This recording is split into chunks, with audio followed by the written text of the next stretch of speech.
Wake up. You know what I'm saying? Wake up. We got a pretty juicy one today. Lana Rhoades goes back to the industry. Let's get into it. What was the steps that you took to even, get into that?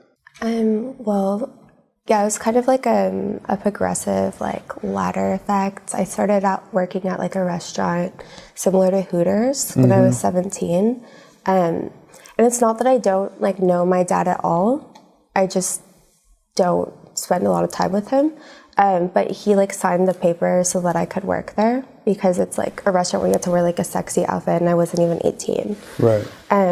So that was my first kind of job where men sexualize you and look at you in that way.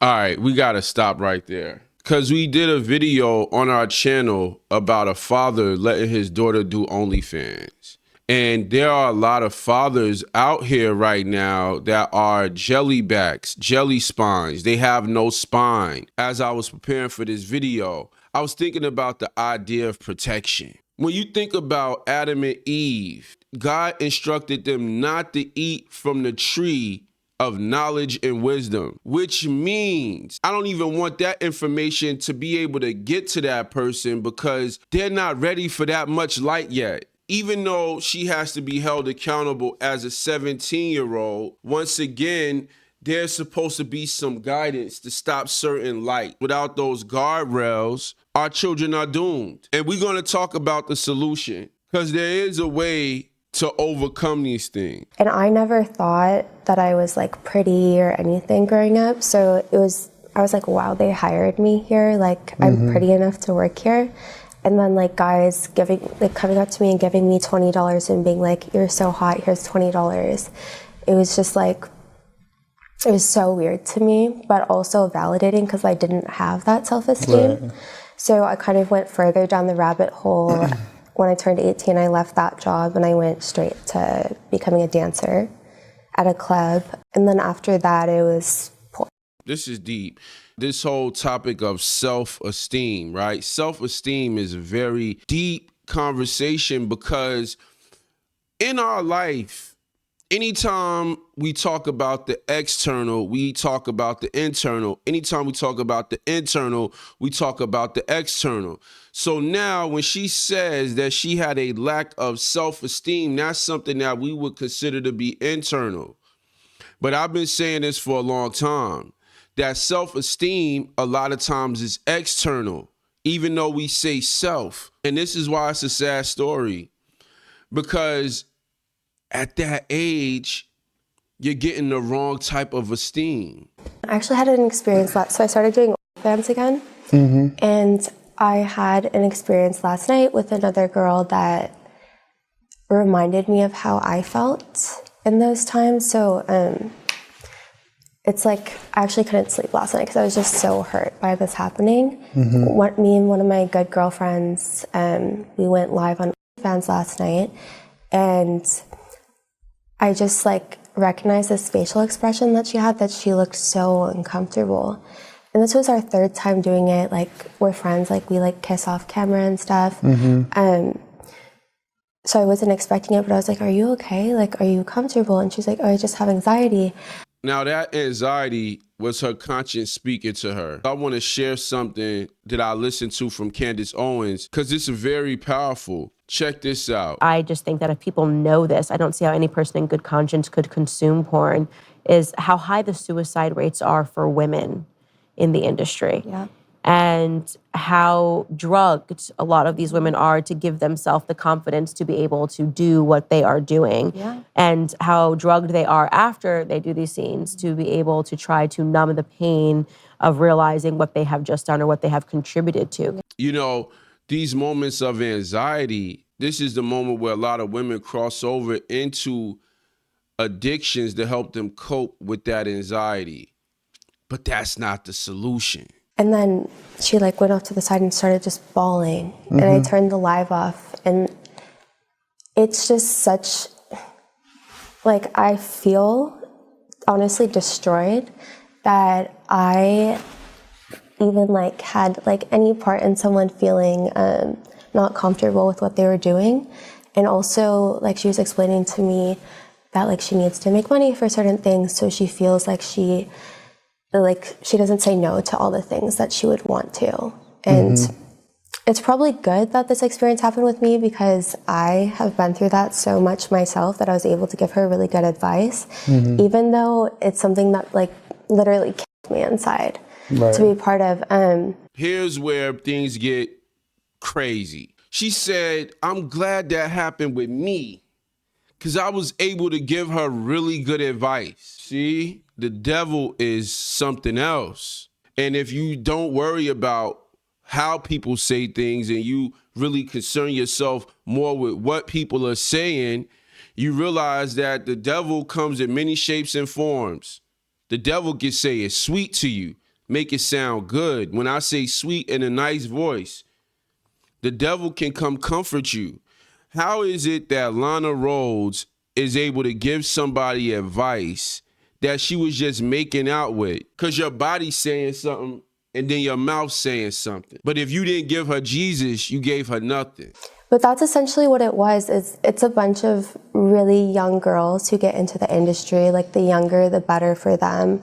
These girls, like, when I started, I looked like a little kid. Like, I looked like a little kid. And that's what they like. That's what sells. I would just say that's what everybody that's perverted likes, including her, as she admitted. I also think, like, the point that you made, that the guys don't understand what's going on behind the scenes, and then also that people are like, oh, you knew what you got into, and like you get backlash for talking out about it. I think it's because men like consuming porn and they don't want to feel guilty for consuming it, and so they don't want to hear that I felt the way that I felt.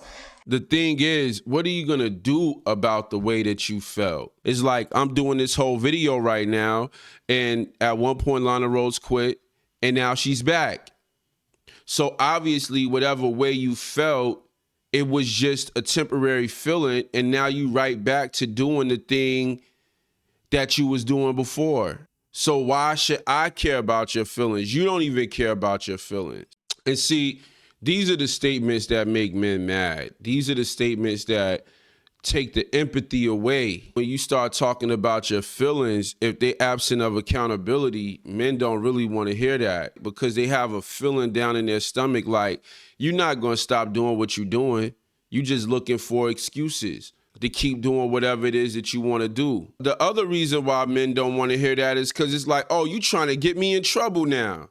You trying to get me caught up with some charges or something for something that you decided to do. And they refuse to believe that I'm not like a giant whore that wants to get like fucked by like a bunch of big dicks. It's not that people refuse to believe, it's that who cares? The only people that you can have a problem with not caring is men that might potentially want to like you and date you, or friends, or people that you want to have an opinion about you. Who was like a director, and he performed in his own scenes. And they get, which I've seen this with like celebrity men too, that have hooked up with a lot of girls. They get so like numb to just regular sex or just women, that they end up having like these like really intense fetishes because they can't like get off to normal things anymore. Like I've met guys who like being peed on, who buy cookies with poop in them off the internet and watch girls pooping. Honestly, like, I know what wild. you're talking about, because even in the NBA, like you talk about, and this is why I think like porn is dangerous, but also hooking up with too many people, and because you get desensitized to the normal thing, and this happens in the NBA. Like I hear wild stories about some of these dudes, but like you said, Oh, trust me, I know. other celebrities too, that their fetishes get so crazy. You know, they might be a straight man, but they've done so much stuff with so many pretty girls, and they have so much access to pretty girls that, you know, now they're over here messing with trannies, or now they're over here messing with dudes, and it's like, it's crazy to think about. And I think the porn industry has a part to play in that, because you watch when you first get introduced to it, just seeing a girl naked might be enough for you, but then you keep watching it, and now you're looking at the craziest things, and now normal sex in real life doesn't do it for you. Okay, so you see the note that they left off on, talking about addiction and things of that nature. In the Candace Owens interview that I played the clip from, it's funny because the woman that she was interviewing actually found God, and that was her only way out of addiction.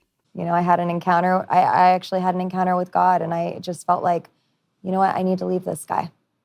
And this is the key. This is the solution. Jesus Christ is the solution, right? A lot of us don't understand what it means to be possessed, right? When we look at somebody like Lana Rhoades, she's out of the industry. She's in the industry.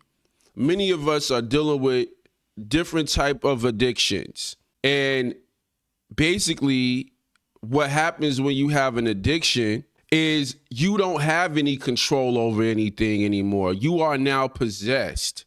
That void has been filled by the devil. Somebody in the comment section said it like this. They said, sin will take you farther than you want to go.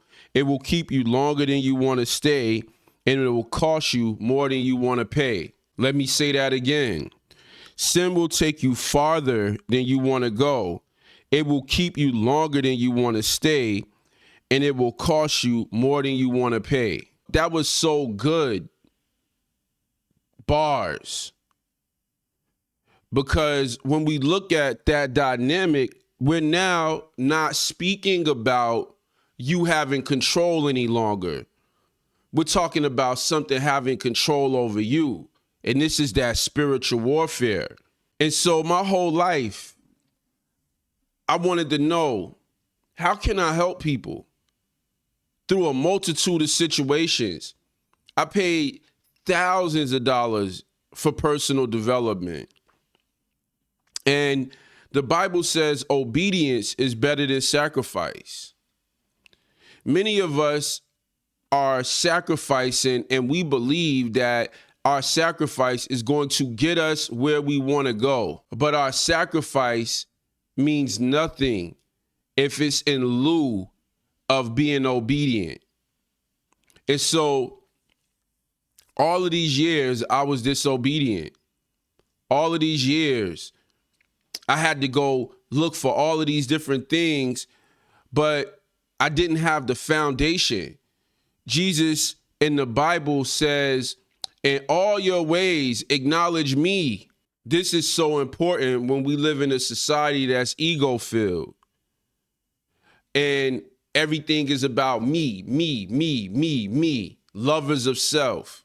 I just want to say that I feel sorry for Lana Rhoades and all the people that suffer from addiction, because I understand that they are possessed by a spirit. And hopefully, if you listening to me and you know somebody that's possessed by a spirit, if you know somebody that's battling with addiction, do them a favor and introduce them to Jesus Christ. And regardless if they're ready to go to the water and drink the water, at least you made the attempt to introduce them. At least you made the attempt. If you like this video, I have another video similar to this one called She Gets Busted for Lying and Disproves Her Own Theory. And in this video, this is where I break down ideological subversion in the very seductive but still idiotic narrative that keeps many of us binded up in our minds, washed up. Click the link below. Go check that video out. It's a foundational video